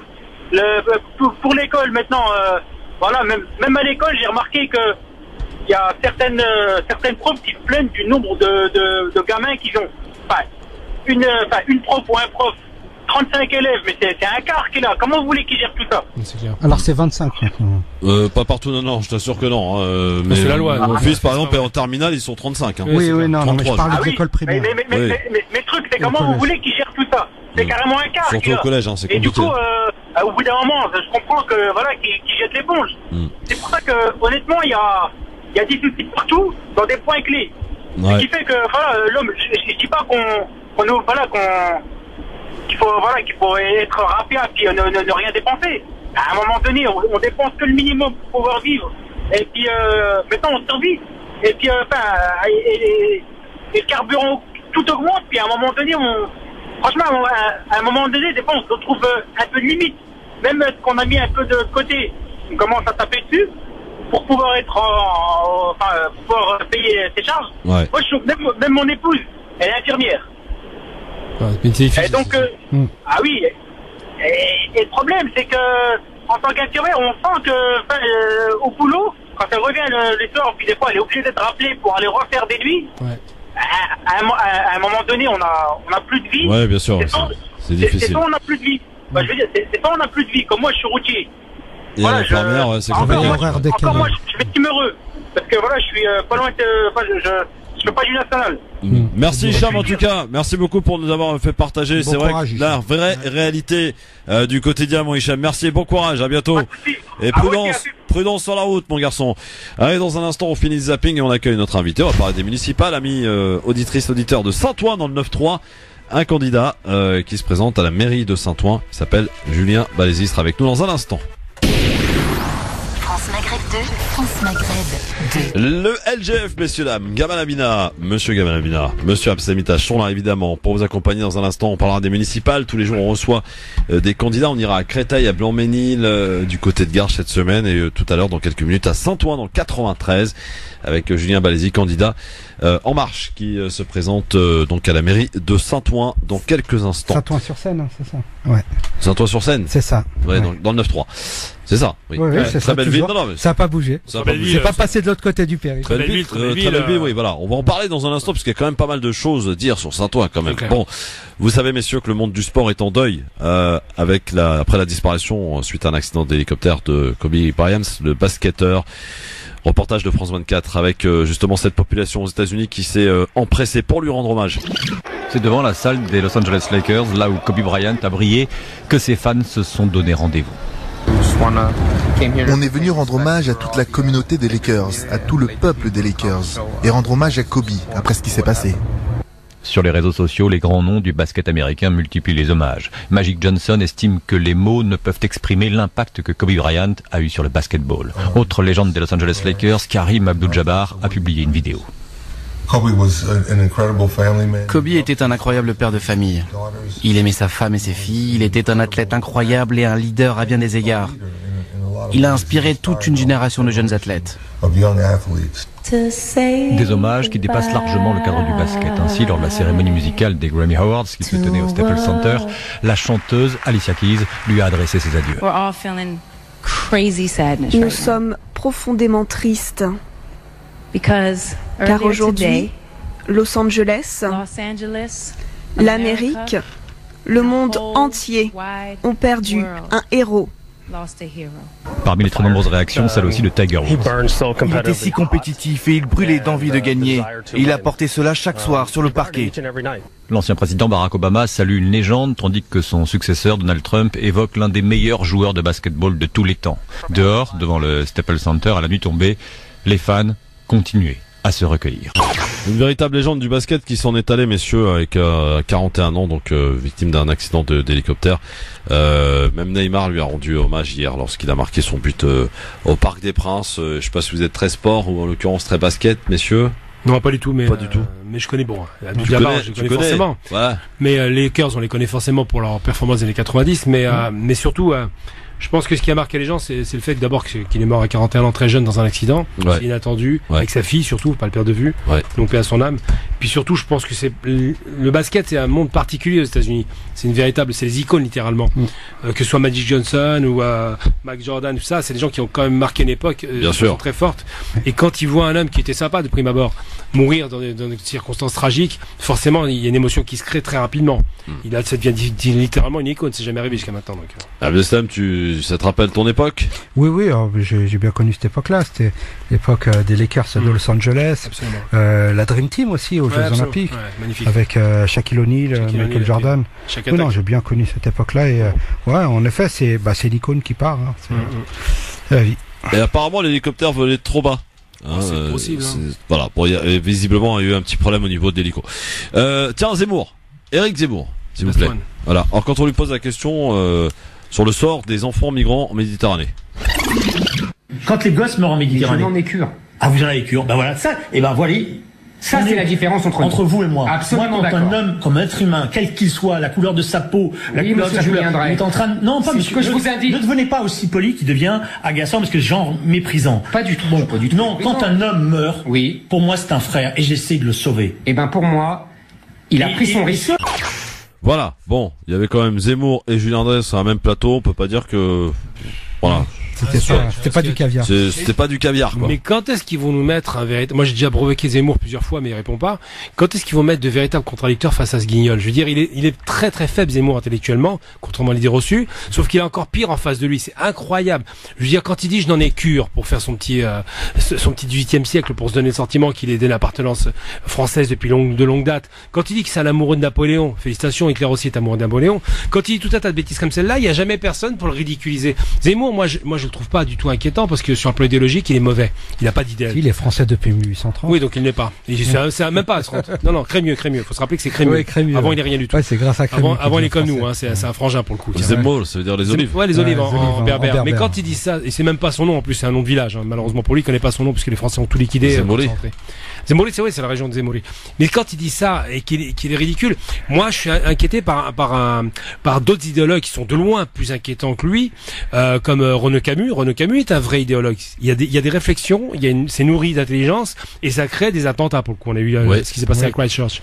Donc Zemmour, quand il parle, c'est plus un excité des médias que quelqu'un de sérieux. C'est-à-dire que son idéologie, c'est juste un témoignage délirant d'un amour illimité d'un pays pour lequel, et c'est là où il devient juif honteux, il croit qu'en faisant des tartines, il sera plus français que le français. Ça ne fonctionne pas comme ça. Enfin, il amuse les bidochons à la télé. Il est marrant, mais c'est ça. Il est marrant, mais il est pas inquiétant. C'est un amuseur. Et après ces provocations, parce que ça reste quand même quelqu'un qui est dans la provocation en permanence. Évidemment. Ces provocations font parler de lui, ça marche. Je veux dire, pour qu'un homme d'affaires comme Vincent Bolloré lui donne une émission et une telle audience et qui sait qu'il va faire de l'argent. Zemmour, c'est une boîte à fric. 500 000 bouquins vendus sur son premier bouquin. 200 000 sur le deuxième. Donc faut pas le prendre pour plus qu'il n'est. C'est juste un petit rigolo qui me rappelle un personnage que j'aime beaucoup dans les Simpsons, qui est le méchant qu'on aime détester, qui me rappelle effectivement Monsieur Burns, celui qui tient la centrale nucléaire. Donc on le trouve génial, excellent. Zemmour, c'est pareil, je n'en ai cure. Bon, très bien. Juste une petite réflexion, messieurs. J'aurais pas le temps de le passer, mais Christophe Castaner a annoncé ce week-end le retrait d'une grenade controversée. Alors, faut être très clair. Hein. Encore une fois, c'est un gros coup politique parce que c'était prévu en fait. Hein. Bien sûr. Voilà. Sauf qu'on l'a annoncé maintenant sous le coup effectivement de l'affaire Cédric Chauviat. Le LBD reste toujours en action. Les clés d'étranglement pour l'instant on continue. Bref, voilà, rien de neuf sous le soleil quoi. Allez, messieurs, c'est parti pour notre rendez-vous quotidien pour les élections municipales direction Saint-Ouen, messieurs dames. France Maghreb 2, le grand forum spécial municipal 2020, l'entretien d'admission. Et aujourd'hui invité à passer son entretien d'admission candidat à la mairie de Saint-Ouen, Julien Balézy. Bonjour et bienvenue sur France Maghreb 2. Bonjour.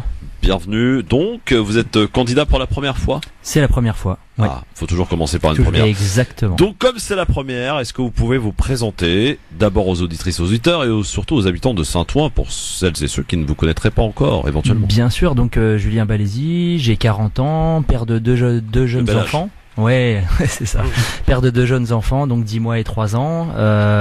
Actuellement, donc à l'école, première année de petite section pour la petite, et puis première année de crèche pour le plus petit. Voilà, donc tout est une première cette année. Voilà, et donc démarrage en politique. Je suis ingénieur construction en fait à la base. Ouais. Voilà, et j'ai fait depuis 14 ans mes armes en mairie, travail, construction de groupes scolaires, rénovation urbaine, lutte contre l'habitat indigne, entretien des voiries, des équipements publics, etc. Donc on va dire que je connais déjà un petit peu le milieu des collectivités. Qu'est-ce qui vous a pris de partir sous l'étiquette En Marche ? Ce qui m'a pris, en fait, c'est simple. Parce que est-ce que c'est pas un peu suicidaire en ce moment ? C'est pas une histoire dans ce moment, parce que moi, mon engagement, c'est du moyen long terme quand même, quand je vois mon territoire. Donc Saint-Ouen, pleine commune, on va dire, pour parler un peu plus large. Moi, je m'intéresse à toutes les questions de fracture territoriale depuis un grand nombre d'années. C'est pas pour rien que je suis depuis 14 ans sur Sarcelles à travailler sur le grand ensemble et toutes ces problématiques. Et en fait, il y a de ça 2 ans, avec plusieurs amis, on s'est dit, tiens, il y a un nouvel espace politique aussi qui se crée, pas de réseaux locaux, etc., pas d'idéologie. Est-ce qu'on peut développer des idées, de travailler localement sur des projets de réduction de la fracture territoriale, etc. Et en fait, entre plusieurs personnes, on s'est regroupés, pour vous dire les choses, et on s'est dit on va avancer, on va proposer des choses, et dans le cadre là de l'investiture, en fait, moi l'idée était claire et simple. On s'est dit on veut bien y aller, mais aucune condition politique, c'est le projet avant tout local. Et en fait, on porte un projet local. Actuellement, on est donc on sera 45 sur la liste et aucun ancien élu, 0. Que des gens qui s'y connaissent d'une certaine manière, soit par leur investissement associatif, puisqu'ils ont été présidents d'associations et de grosses associations sur la ville, ou alors des RH en collectivité, ou alors directeur départemental éducation nationale, ou délégué départemental de l'éducation nationale, ou alors référent CAF 93 de la petite enfance, ou c'est des personnes comme ça qui composent l'équipe. On va un peu parler de ce que vous allez proposer, ce qui est un peu l'objet de votre venue aujourd'hui pour les habitants de Saint-Ouen. Alors notamment, tient le premier plan, un plan d'urgence école incluse, carte scolaire, pardon. Oui. Charte parents, élèves, élus. Et qu'est-ce qui se passe dans les écoles de Saint-Ouen? Bah en fait, ce qui se passe à Saint-Ouen, c'est qu'il y a une grande surface de terrain à bâtir. En fait, vous avez un exemple, c'est la ZAC des Docks, qui est la première ZAC d'intérêt métropolitain, donc en fait qui est remontée à la métropole, qui est aux portes de Paris, et en fait on a 100 hectares de terrain qui étaient industriels. On sait tous très bien que la désindustrialisation, on va y arriver, a eu lieu, et donc laisse place à des habitants. Actuellement, nous sommes 51 248, je crois. Enfin, il y a eu le nouveau comptage à l'INSEE, donc on vient de passer les 50 000. On était 45 000 il y a encore pas longtemps.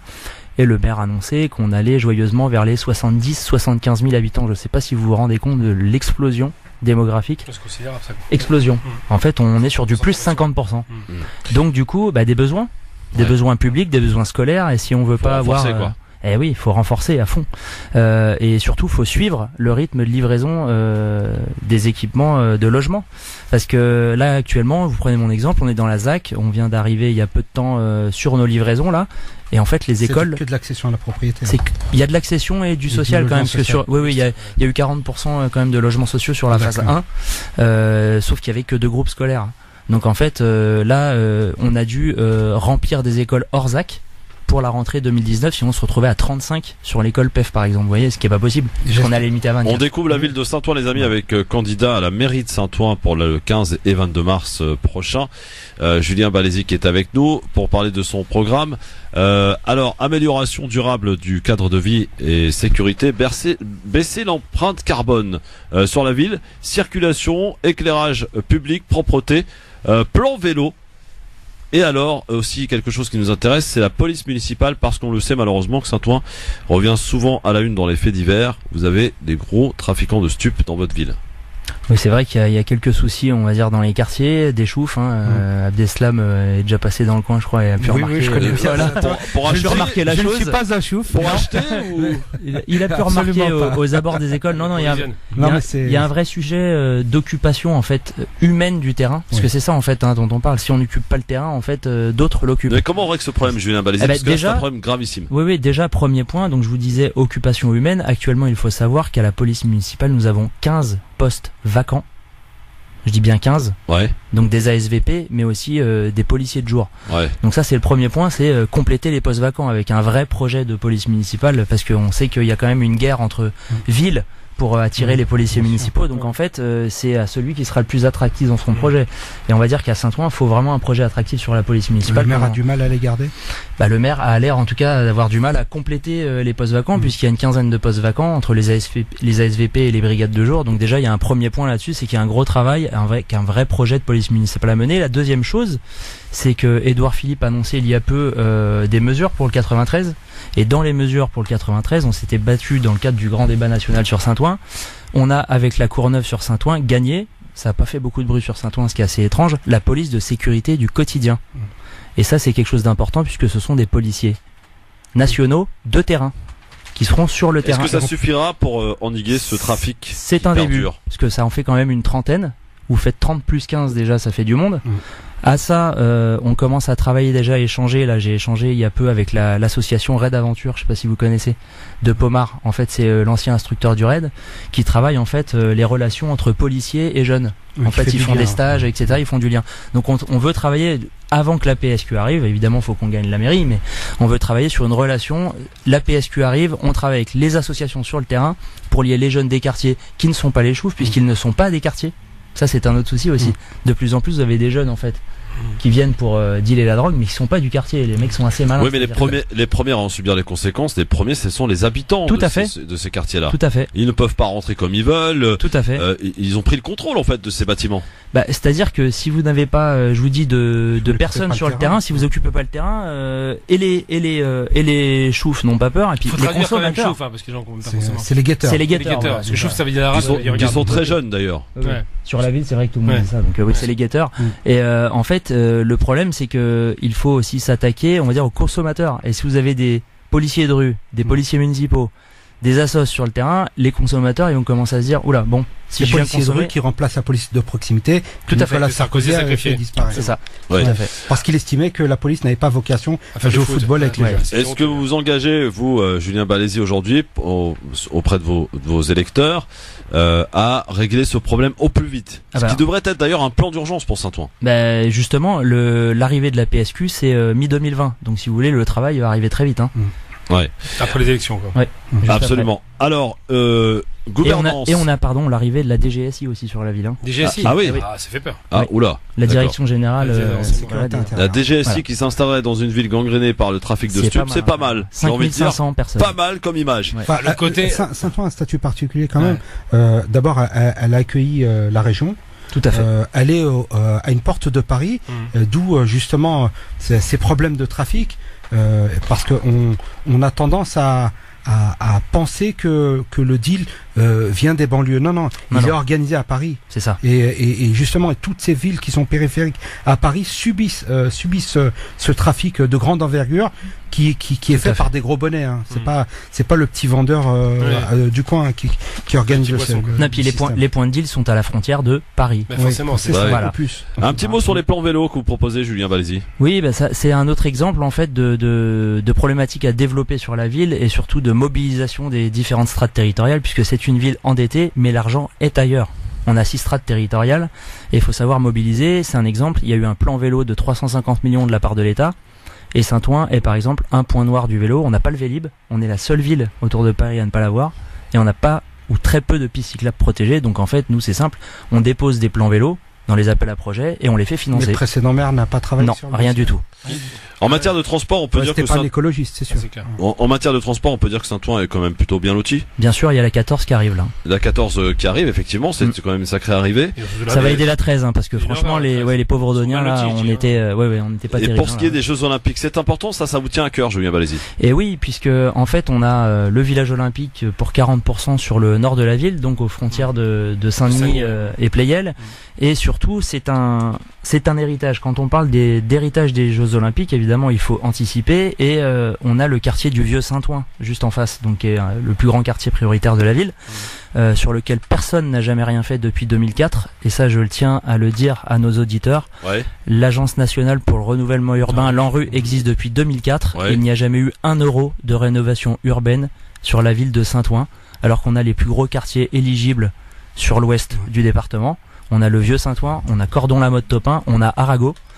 Moi, en comparaison, ça m'a pas battu pour l'ANRU 2. Le maire actuel, en fait, c'est bloqué en ce moment. Ouais. Vous parlez avec Patrick Braouzek, le président de pleine commune, c'est bloqué. Donc en fait, on n'a pas de renouvellement des quartiers. Et le village olympique qui est juste en face, en fait, c'est une synergie à avoir pour développer les quartiers. C'est possible. C'est un levier, quoi. Bien sûr. Mais quel est l'endettement de Saint-Ouen, parce que il est à 155 millions là actuellement. Et par rapport à un budget de Bon, ça varie complètement puisqu'en fait c'est un territoire en forte explosion, donc l'investissement suivant les années il varie. Je parle beaucoup. du budget de collecter des impôts. Je crois il y a 60 millions par exemple là 60 millions actuellement environ de ressources humaines, c'est la première dépense. Ouais, Julien Balézy, quelle sera votre première grande décision si vous accédez à ce poste de maire de Saint-Ouen? Déjà, je vous parlais de rénovation urbaine, moi je la relance. Ouais. Forcément du bâtiment. Puis même c'est mon, à Sarcelles, moi on a financé, je veux dire c'est pas moi, mais on a financé quand même 8 groupes scolaires à Sarcelles. Via l'Agence nationale pour le renouvellement urbain, et là on a des groupes scolaires qui périclitent. Vous aviez de la chance, c'était Pupponi qui était président. C'était mon député maire qui était président de l'ANRU, mais pour dire que je m'y connais et que pour le coup on a le groupe scolaire Langevin et Anatole France qui sont en train complètement de péricliter, alors qu'on a l'argent de l'État pour pouvoir le faire et qu'on le mobilise pas, c'est quand même dingue. Julien Balézy, pardon, Gamal et Abstem, vous allez pouvoir, vous inquiétez pas, poser vos questions dans un instant, une chacun, s'il vous plaît. En cas de présence au deuxième tour, est-ce que vous allez faire des deals? Est-ce que vous êtes prêt à faire des deals? Nous, on est dans l'optique de défendre notre projet, donc on part pas dans l'optique de faire des entre guillemets deals. Par contre, ceux qui veulent nous rejoindre et qui adhèrent à notre projet, on les accueille. C'est ce qu'on a toujours dit, c'est Saint-Ouen ensemble. On accepte tous les Odoniens. Ceux qui sont pour défendre le projet que nous voulons proposer aux Odoniens sont le bienvenu. Est-ce que l'étiquette En Marche, donc vous l'affichez clairement, vous n'en avez pas, j'allais dire, vous ne la cachez pas. Est-ce que ça veut dire que pour En Marche, pour vous, pour la République En Marche, c'est un terrain conquis, Saint-Ouen, parce que on le sait, je fais référence à un document qui est connu de tous, où quand on est candidat dans une ville, on n'est pas en terrain conquis, il est préférable et on est invité à cacher le logo. Alors, le logo, on l'affiche surtout. Ouais. Maintenant, c'est Saint-Ouen ensemble. Donc moi, je suis investi par La République En Marche. Mais comme je l'expliquais, j'ai des gens dans ma liste qui sont du Parti Radical de Gauche. Ouais. J'ai des gens qui sont du Modem. Ouais. J'ai des présidents d'associations qui ne sont dans aucun parti. Et on va dire que j'ai 2 tiers de gens qui ne sont d'aucun parti et 1 tiers de gens qui viennent ou qui ont adhéré à un parti. Donc si vous voulez, on est quand même pas mal porté société civile, donc déjà. C'est un peu le principe d'En Marche. Oui, c'est ça. Oui, vous êtes un aspirateur en fait. Hein, vous aspirez tout ce qui bouge. J'aspire pas tout ce qui bouge, non. Non, pas vous. Le parti. Monsieur Balézy, voyons. Alors, Abdeslam Itache, question pour monsieur Julien Balézy, candidat à Saint-Ouen. Non, mais justement sur tous ces grands ensembles. Vous avez évoqué le fait qu'il n'y ait pas de piste cyclable, qu'il n'y ait pas de Vélib. J'imagine bien que la circulation douce, c'est quand même une de vos priorités. C'est une priorité parmi d'autres. Parce que franchement, la première priorité pour moi, c'est les écoles, c'est aussi le logement. Oui. Donc, mais les pistes cyclables, si vous voulez, c'est quelque chose d'assez facile à mettre en œuvre. Le logement et les constructions, c'est quelque chose de plus long. Pourquoi le maire ne l'a pas mis? Ah ben ça, il faudrait lui poser la question. Je l'ai posé à son ancien maire adjoint à la voirie qui depuis a démissionné d'ailleurs, qui était Monsieur Vary, et il n'avait pas franchement la réponse. Je lui ai dit pourquoi tu n'as pas de chef de projet sur les mobilités douces aux portes de Paris, aux frontières de 3 départements. C'est un exemple. Hein. Oui, vous pour le coup, vous êtes technicien donc. Oui, donc on mobilise assez facilement. Gamal Abina. Moi, Saint-Ouen, je la connais depuis très longtemps parce que ma famille y était là-bas. J'ai toujours trouvé que c'est une ville moche, triste. On sent vraiment la vieille ville ouvrière désindustrialisée, avec des friches, effectivement. Espèce de bobo. Hein. Non, du tout. Je suis une racaille du 93, moi aussi. Sérieusement. Mais la réalité, c'est que moi, j'étais dans le 94, pour faire simple. Et le 94, en comparaison, c'est le paradis. Hein. Et ce qui se passe, la question que je pose, c'est que, bon, là, vous êtes jeune déjà pour commencer. 41 ans, c'est pas anodin. 40 ans plus. Ou 40. Encore plus. C'est encore mieux. Et c'est un peu comme Macron, on dira. Le problème, c'est qu'avec tout ce qui s'est passé, avec toutes ces histoires de gilets jaunes, il y a quand même tout un cumul de difficultés en France qui sont visibles par rapport à la République En Marche. En général, les gens, quand ils se lancent dans les élections, ils vont plutôt dans la sécurité et ils ne mettent pas d'étiquette. Là, c'est un risque qui est pas ridicule. Je sais pas si vous l'avez intégré ou quoi. Moi, la question que je me pose, c'est que quand on arrive avec cette étiquette-là, il y a une popularité par une certaine partie des Français, mais globalement, c'est moins populaire que ça l'a été au départ.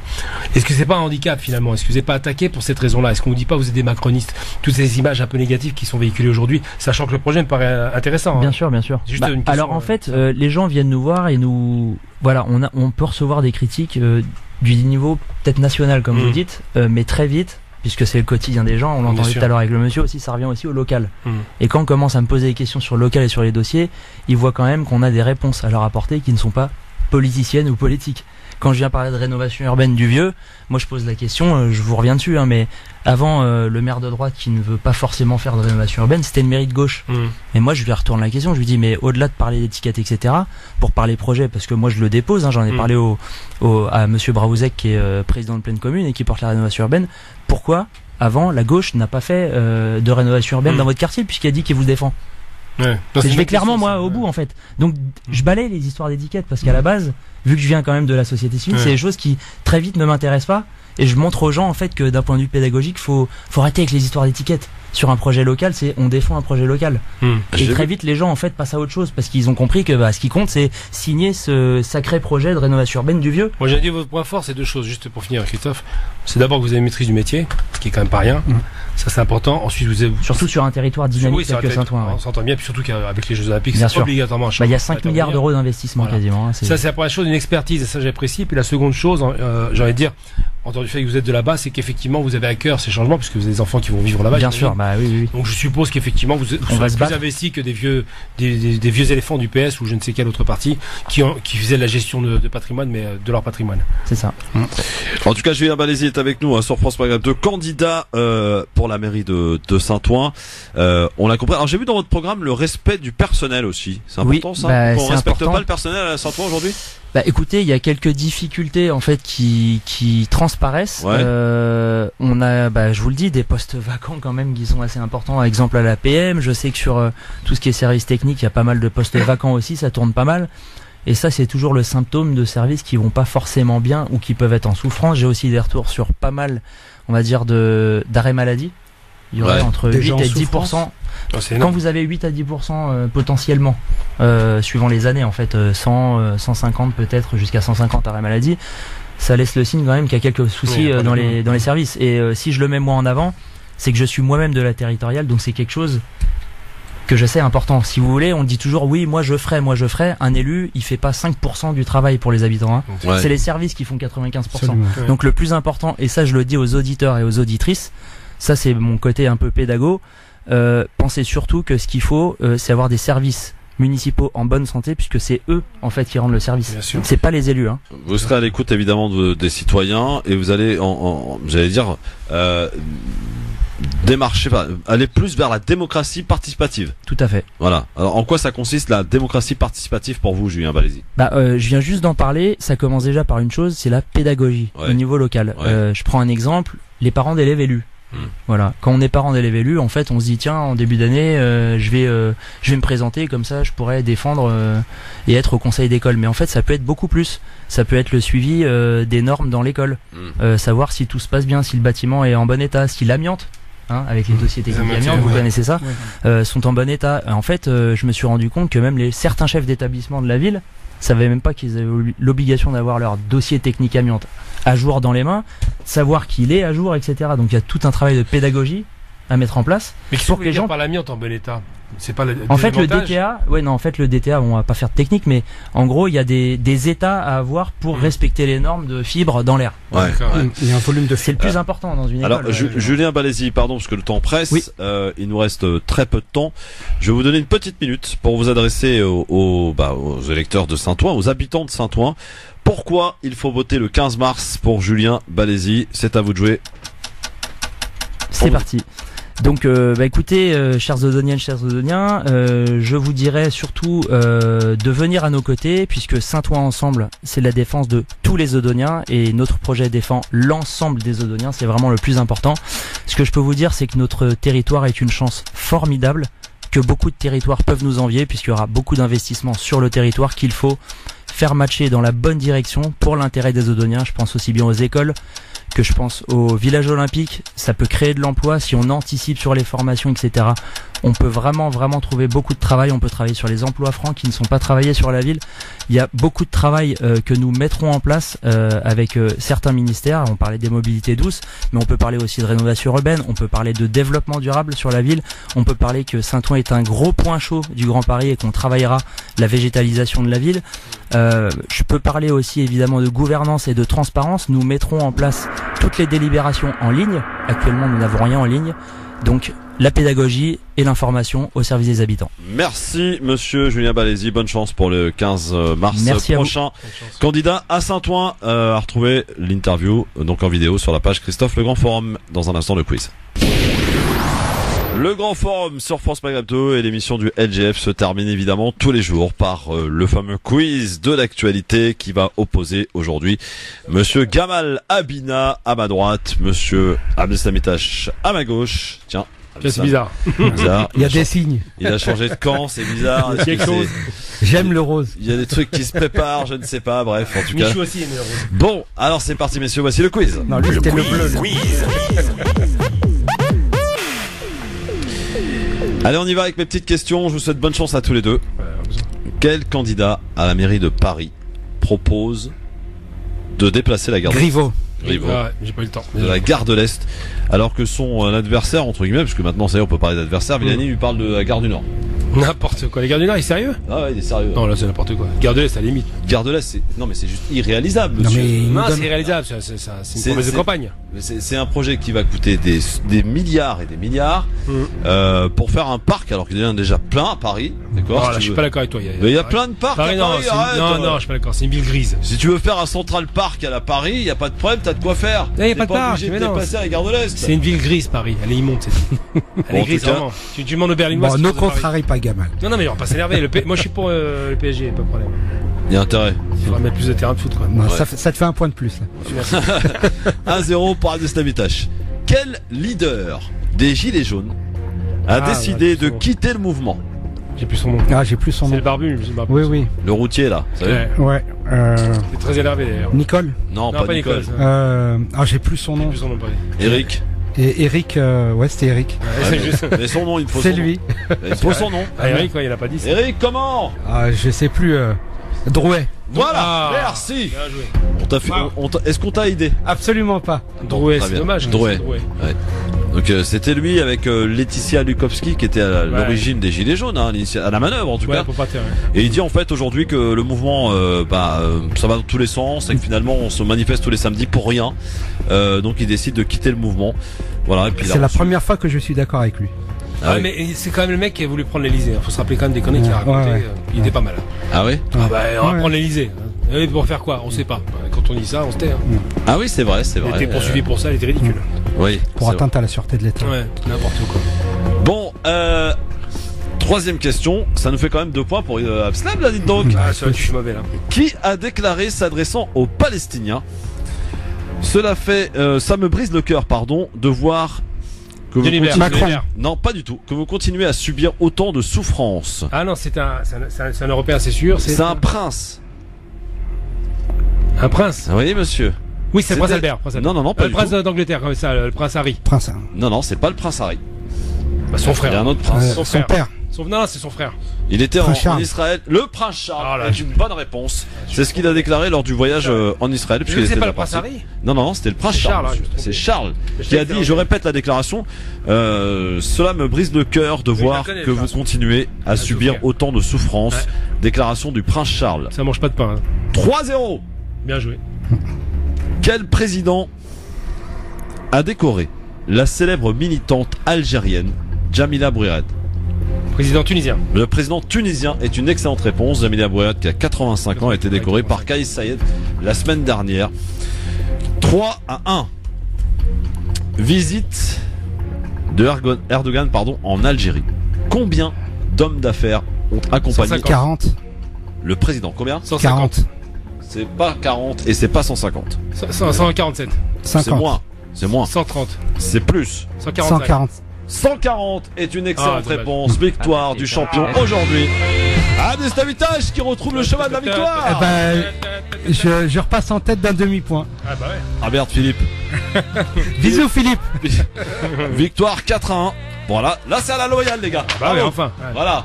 On est dans l'actu les gars. Et il a mieux révisé que toi, Abdeslamitash. Je sais, je suis pas en France, hein. Ouais, t'es revenu depuis 2 semaines. Mais je travaille moi. Oui, je travaille moi, j'aime bien le moi. Abdeslam, il faut rien. 2 semaines de... 2 semaines de retard à monter, hein. Je voyais pas la télé, j'ai pas la télé. J'en profite pour finir cette émission pour soutenir publiquement notre ami Abdeslamitash qui subit ce qu'on peut appeler, alors je sais pas s'il y a un mot ou un adjectif, qui subit la pire des crasseries en matière de politique. À l'échelle locale, quand on s'attaque à la vie personnelle d'un candidat ou de quelqu'un en politique, c'est du crasseux. Et qui plus est, quand ça vient malheureusement de sa propre communauté, c'est encore pire. Donc soutien total à Abdeslamitash, tu as tout notre soutien du LGF, mon frère, je tenais à te le dire. Merci à vous. Absolument. On rappelle juste pour les auditeurs qui nous écoutent, on n'a pas hésité à mettre une voiture avec une caméra pour observer tes faits et gestes. Une caméra dans ma rue, exactement. Ce qui relève évidemment d'une violation de la vie privée. Et tu as évidemment porté plainte. Évidemment. Bon, et l'affaire est portée donc en justice. Demain, tiens, c'est un casting un peu novateur demain qu'on vous propose dans le LGF, le retour de Ousmane Timera qui navigue entre l'Afrique et la France, il sera donc en France, et Sabrina Sebaï qui sera avec nous demain. Mercredi, aussi le retour de Dounia Tebaoui qui sera avec nous, et on aura aussi Soraya Rachedi et Philippe Bouriaki. Jeudi, aussi un retour, tiens, il était aux États-Unis, il est revenu, il nous parlera du racisme qu'il a vécu là-bas, c'est Islam Seili qui sera avec nous, accompagné de Samia Chiki et de Céline Bory, et vendredi, Tarek Mami et Farid Tamsamali. Voilà une belle semaine en notre compagnie, évidemment sur France Maghreb 2. Belle soirée à vous. Merci monsieur Gamanabina. Merci monsieur Abdeslamitash. Et rendez-vous demain les amis, et à très vite pour vous la semaine prochaine probablement. Il est 18h et vous êtes bien sur France Maghreb 2 à l'heure s'il vous plaît. L'heure du journal de Sophie Terrence dans un instant. L'ami Medjahed pour la suite des programmes. Bonsoir. Bonsoir à toutes et à tous. Le coronavirus gagne du terrain. La ville de Pékin annonce un premier décès, loin donc du centre de l'épidémie situé à Wuhan. De son côté, l'OMS réévalue la menace à l'échelle internationale. Le risque n'est plus modéré, mais élevé. Ils peuvent appeler jusqu'à 10 fois par jour pour vous proposer l'isolation de votre maison à 1 euro. Le gouvernement veut mettre un terme au démarchage abusif. Les sanctions vont être renforcées. Et puis enfin, les chefs de toute la France retenaient leur souffle. Le guide Michelin a dévoilé ce soir son palmarès 2020. On s'y intéresse à la fin de ce journal. L'inquiétude en Chine et dans le monde autour du coronavirus. Le bilan est revenu ce soir à la hausse. 82 morts et 2744 cas diagnostiqués dans tout le pays, dont un peu moins du quart en dehors de l'épicentre du virus, la ville de Wuhan. C'est notamment le cas à Pékin, Léa Guichou. Oui, Pékin qui fait état ce soir de son premier décès du coronavirus. Les précédentes victimes étaient toutes concentrées dans la province infectée de Wuhan. La Chine est quasiment à l'arrêt depuis le début de l'épidémie. Des villes entières et près de 60 millions de personnes sont en quarantaine. Les festivités du Nouvel An annulées, les congés prolongés de quelques jours pour éviter les contacts humains. Les compétitions sportives, elles aussi, sont reportées comme le marathon de Hong Kong ou encore les Jeux nationaux d'hiver. Si le coronavirus peut s'avérer grave uniquement dans les cas de personnes fragiles comme la grippe, la situation est pourtant qualifiée de très sévère par l'OMS, l'Organisation mondiale de la santé, qui revoit ce soir son évaluation internationale. La menace passe au stade élevé. Et en France, 3 patients sont suivis, 2 à Paris, 1 à Bordeaux. Un autre patient a été mis en quarantaine à Rouen par précaution. La France qui a décidé de rapatrier cette semaine ses ressortissants qu'il souhaite. Idem pour les États-Unis qui proposent ce soir par la voix du président Trump leur aide. Les États-Unis qui pleurent l'étoile de la NBA, Kobe Bryant, tué hier soir dans un crash d'hélicoptère. Le quintuple champion médaillé olympique a perdu la vie, ainsi que sa fille de 13 ans et 8 autres personnes dans l'accident. Les premiers éléments indiquent des conditions météo délicates. L'État islamique veut s'en prendre à Israël. Dans un message audio diffusé aujourd'hui, le nouveau chef de Daesh, Abu Ibrahim el-Kourachi, s'est dit déterminé à entamer une nouvelle phase du djihad contre l'État hébreu, un combat, je cite, contre les Juifs pour rendre ce qu'ils ont volé aux musulmans. Un mémorial pour la Shoah. Emmanuel Macron inaugure aujourd'hui le mur des noms à Paris, un monument où figure l'identité des Juifs déportés de France lors de la Seconde Guerre mondiale, événement qui s'inscrit dans le cadre du 75e anniversaire de la libération du camp d'Auschwitz et à l'occasion de la journée internationale dédiée aux victimes de l'Holocauste. On écoute le chef de l'État. Le silence assourdissant des morts, le regard exorbité et l'impossible maigreur des survivants lançaient à la face de l'Europe, de la France, la honte de leur passivité et l'horreur suprême de leur complicité. Car parmi les morts de la Shoah, 75 568 étaient français, livrés avec la participation active du gouvernement de Vichy. Leurs 75 568 noms sont gravés à jamais dans la pierre. Et au même moment, Édouard Philippe, le Premier ministre, est en Pologne. Il représente la France à la cérémonie prévue à Auschwitz même. Patrick Balkany restera en prison. La Cour d'appel de Paris examinait lundi une nouvelle demande de remise en liberté déposée par le maire de Levallois-Perret. Patrick Balkany a été condamné en septembre dernier pour fraude fiscale et blanchiment aggravé. Hospitalisé, il n'a pas pu assister à son procès en appel dont la décision sera rendue le 4 mars.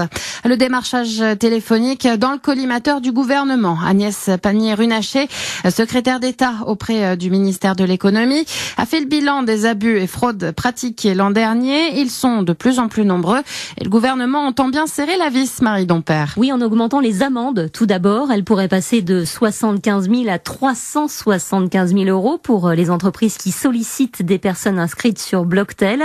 Le gouvernement veut aussi limiter les horaires et les jours de démarchage pour éviter les appels à 22h par exemple. Autre idée, généraliser le name and shame, c'est-à-dire la publication de la liste des entreprises qui ne respectent pas les règles.